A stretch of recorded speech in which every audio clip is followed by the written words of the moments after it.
Good afternoon, you lovely people. Welcome back to Lily White Lane. I hope that you're all having a ruddy good Wednesday and week wherever you are in the world, and whatever you are planning to get up to today and over the rest of the week as a whole. Now, in the words of Cody Rhodes, what do we want to talk about? Well, I'll tell you guys what I want to talk about. The upcoming summer transfer window for Tottenham, because in my opinion it's massive, and personally it will show me whether or not the same cycle is going to repeat itself. And what I mean by that is whether another manager is going to be let down and eventually sacked by the same ownership, or whether things are going to change, whether the manager's finally going to be backed at this football club by the chairman and by the owners. And in my opinion, only time will tell. We can predict that he won't be because of the past, but this summer personally will show me, as I say, how far we're actually going to go under Ange Postecoglou. This season's been a transitional season. It's been the start of a rebuild. Ange Postecoglou himself said, give me 3 or 4 transfer windows and then judge me. This will be his third. He needs to be backed by the ownership, and in my opinion we'll see that by whether or not he's given statement signings, 2 or 3 proven consistent players, or 6 or 7 fairly inconsistent players who have a bit of ability but aren't really going to take you to that next level. Now, I saw the article, as I say, a couple of months ago at Spurs going in for different players instead of consistent and proven players. And I get people who say they don't really have a problem with that. And personally, I wouldn't have a problem with that if we made a few statement signings, because we went in for a few young players who a lot of us hadn't really heard of last summer, and they've turned out to be absolute diamonds for us. For example, Mickey van der Ven, right? He's been fantastic for us this season.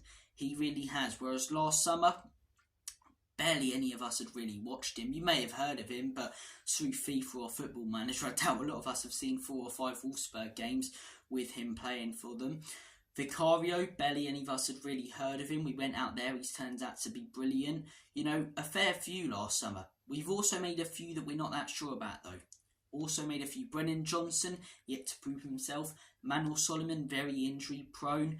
Not that good in my opinion. Not to the standard that we want if we want to be contending with the big boys. And these different types of signings, these young signings, they can only get you so far.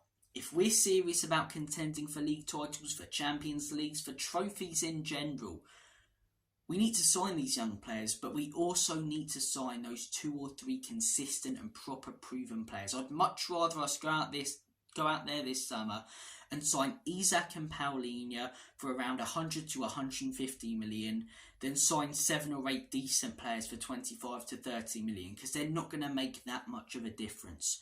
A lot of the squad now on paper I can trust. I think the back 5, including Vicario, I can get behind. But there's still a few holes that need to be fixed. And the most important ones for me are a number 9 and a number 6. How do you sort that out? You go out there in the summer transfer window and you sign a proper number 6 and a proper number 9. Not a Richardson, not an Alejo Valise. I don't have a problem with us going in for a few young left backs or midfielders or players who could turn out to be absolute gems like Mickey van der Ven or Destiny Udogie. But those types of signings and that approach in the transfer market is only going to get you so far in a rebuild. If we get Champions League or not, and if we finish 5th or not, this summer, I want to see Spurs go out and make statement signings. And if that means that we don't go out there and sign any more players, I'd prefer that. I would prefer that. A good window for me is 2 or 3 proven quality signings who will make a huge difference in positions that we need a huge difference in. Any more than that is a bonus. If we make those signings and go out there and, you know, sign a few young players and some of them turn out brilliant like Mickey and Vicario and some of them don't like Solomon and Johnson, then I'm okay with that. I really am. That, in my opinion, would be a very good window.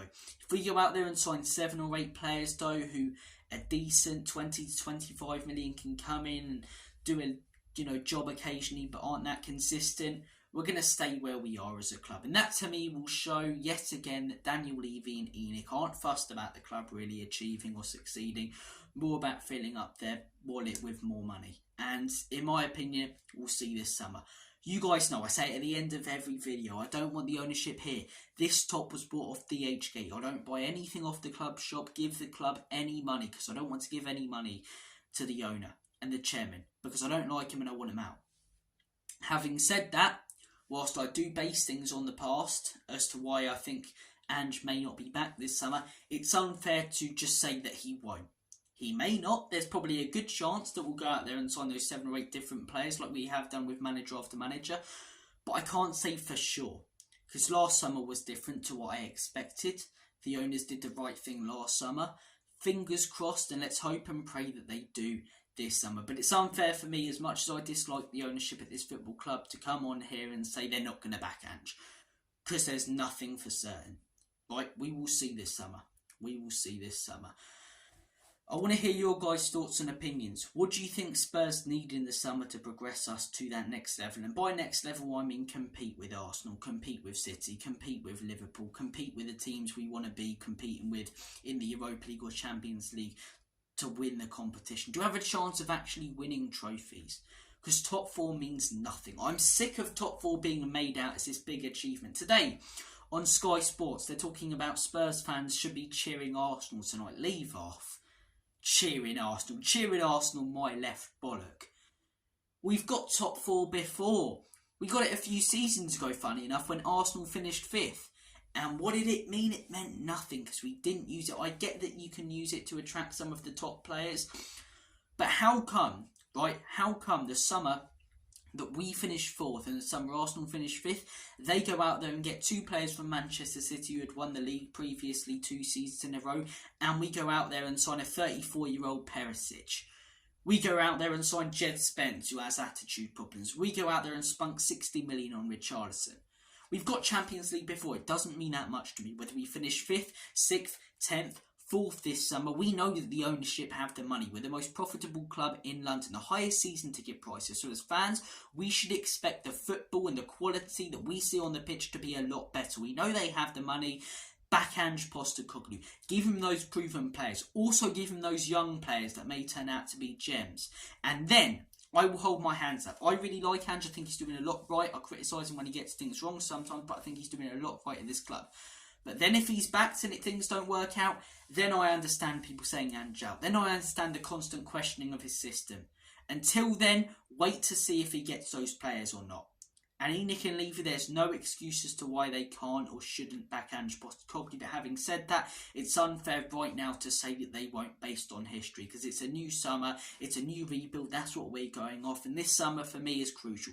This summer, we will see whether Ange Postecoglou will succeed or fail at Tottenham. This summer, we will see whether the ownership are ever going to change or ever back any manager whatsoever. This summer, we will see if Spurs will win trophies until Enoch and Levy leave. Honestly, that's how big it is for me. Want to hear your guys' thoughts and opinions? Who do you think Spurs need to go out there and sign? What players would you want to bring in? And do you agree that this is arguably the biggest summer transfer window from a fan base point of view in many years? Comment your thoughts all in the comment section down below. Yes, I know I haven't mentioned it.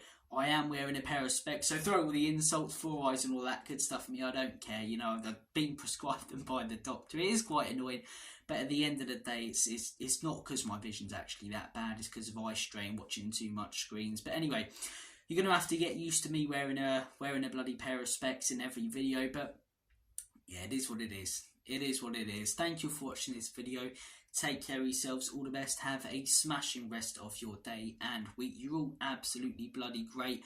I don't like saying it a lot, but please, I'd hugely appreciate it if you could smash that subscribe button, give a Rocky Balboa a right hook, hit that like button as hard as you possibly can, tap the notification bell, but most importantly, get your thoughts in down below. That's why I do this. I want to engage with you guys. The minute I don't enjoy it, the minute I don't get that engagement and talk to you fantastic people, is the minute that I stop YouTube. So cheers for watching, take care, and as always, come on you Spurs, in Big Ange we trust. Enoch and Levy out.